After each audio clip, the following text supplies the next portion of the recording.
Good evening. An ambulance service in the south has apologised after a frail 94-year-old man waited 4 hours for paramedics to arrive at his home in Sussex. Former cricketer and actor Rupert Webb lay trapped in his bathroom after falling and hitting his head. But call handlers decided his was not a priority case. Here's Malcolm Shaw.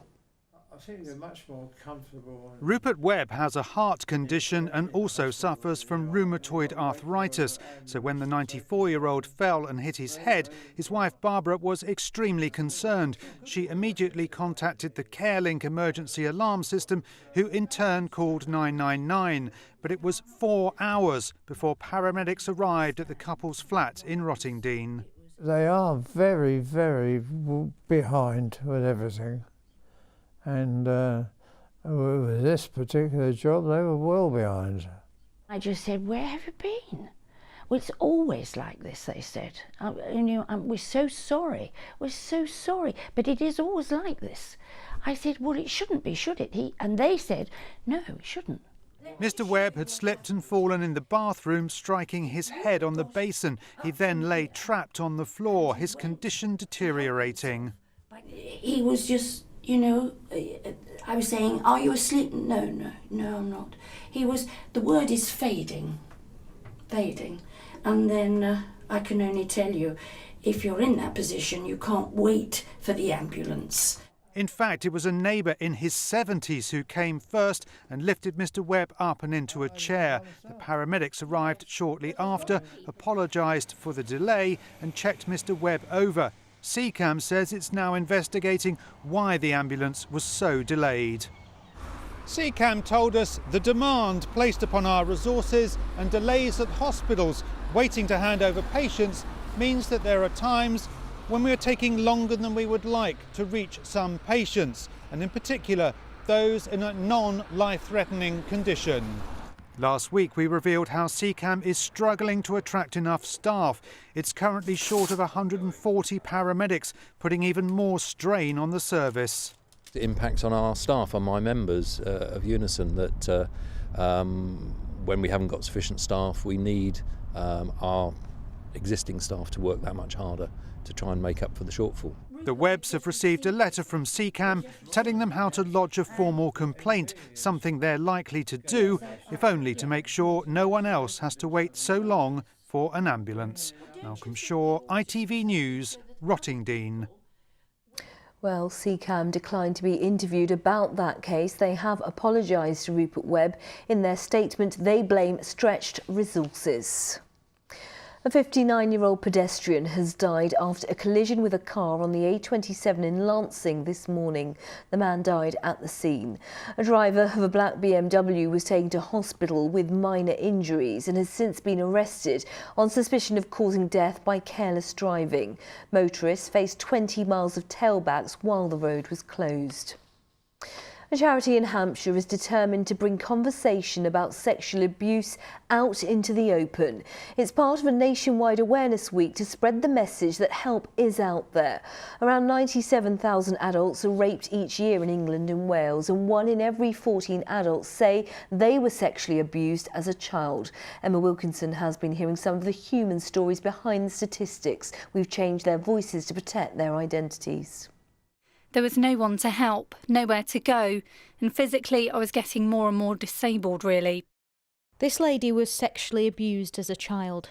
Like many, she suppressed the memories of what happened to her and carried around the secret for years, which took its toll. I kept falling over and I couldn't remember things. And gradually they did all the tests and they saw that it wasn't physical, that it was caused by psychological reasons. But that was quite hard to accept at the time, and it wasn't until later that I realised I'd completely closed down. I went to a psychiatrist once and he said, "You might never get better." So now it gives me hope when I come here. She's one of a growing number of people receiving help from Parks, one of the few places that offers counselling and support to survivors of rape, sexual and domestic abuse. The charity has been holding events to raise awareness of a subject often described as the elephant in the room. At this one event in Portsmouth, around 20 people came forward to say they'd been abused. This client started coming to Parks after 3 decades in an abusive marriage. It was the hardest thing I could do to walk through those doors downstairs, because I was actually admitting that I wasn't that confident woman everyone thought I was. I lived under disguise for many years. I wear a wig because I used to self-harm and pull my hair. So the woman who people were seeing was not the woman who was really there. Most survivors of abuse like this never go through the criminal justice process. Of those that have here, less than 10% saw a guilty verdict at the end. But campaigners say that doesn't mean it's rare. All the time we are still getting new clients at parks who may be in middle age, and it's still the first time they feel able to talk about these issues. That means it's still an issue out in the community. They feel afraid that if they talk to somebody else, they're going to blurt it, and then the world knows about their secret. Or they don't want their family knowing about it because they just feel embarrassed, ashamed, dirty. But I can tell you, don't feel that way. There are people out there that are willing to help. Emma Wilkinson, ITV News, Portsmouth. And you can find out more about the support available by going to our website. Now, yesterday we reported how 12-year-old Sean Bull had received pioneering proton beam therapy in the United States, the cancer treatment that's not yet available in this country. Well, tonight Sean is back home and is finding out from his doctors if the treatment has been successful. Here's Christine Alsford. For 12-year-old Sean Bull and his parents, it's an anxious waiting game. The family have recently returned from the United States after Sean received pioneering proton beam therapy there for a tumour. So this is the beginning of Sean's first treatment. At the moment, they have no idea how successful it's been. We hope it will have stopped the tumour replicating. So therefore, if the tumour can't replicate, it can't, we hope, grow.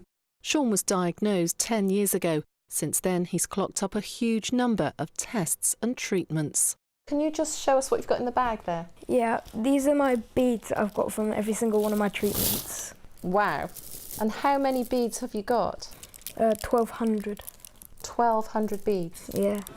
Sean's bead collection grew dramatically when he spent 10 weeks in Oklahoma, paid for by the NHS. The latest science and technology was used to target his tumour and minimise damage to other parts of his body.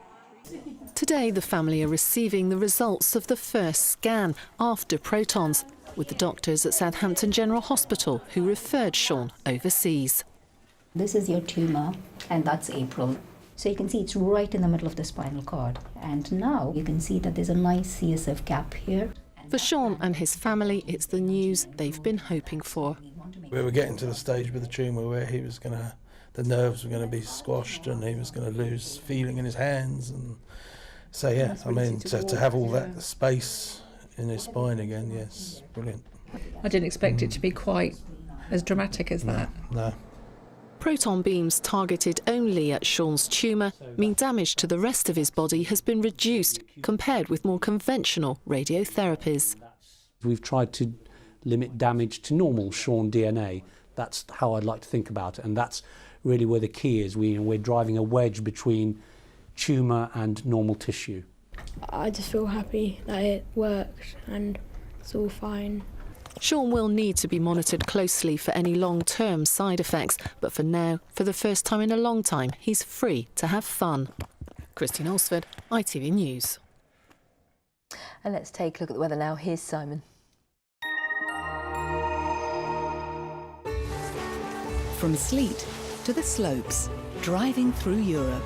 Eurotunnel the Shuttle sponsors ITV Meridian weather. Good evening, and it is definitely a bedsocks night tonight. Mind you, it's very cold today and gloomy with it. Tomorrow it's more of the same, with the added bonus of a few showers that could well turn wintry as well. Basically, we've got the cold air coming straight from Eastern Europe. Look, -2, -3, -4 over there. Not quite that cold for us, but the blue splodges mean that we are going to see some dampness, and as the dampness hits the cold air, that's when we could see perhaps something a little wintry. So few showers around, possibly over the Chilterns tonight, could be a dusting of something. Many of us staying dry though. The other blue on the map is the frost, a widespread frost with temperatures once again down to around freezing. Most of the showers overnight tending to stay out to sea, but do be aware that there could be a bit of ice on untreated surfaces first thing tomorrow morning, and it is going to be another cold day. A few more showers feeding in, a few more wintry elements here and there, although very hit and miss. Many of us will stay dry all day. There'll be perhaps a bit of rain in places, but come what may, it's going to be another cold one. 2-3 degrees it may well say, but factor in the chill from that cold northeasterly breeze, and actually I think you'll find it feels more like freezing. Eurotunnel the Shuttle sponsors ITV Meridian weather. And that's it for now. Coming up next is our political programme, The Last Word, and we're back during Good Morning Britain from 6 o'clock tomorrow morning. From the late team, thank you for watching. See you tomorrow. Bye-bye.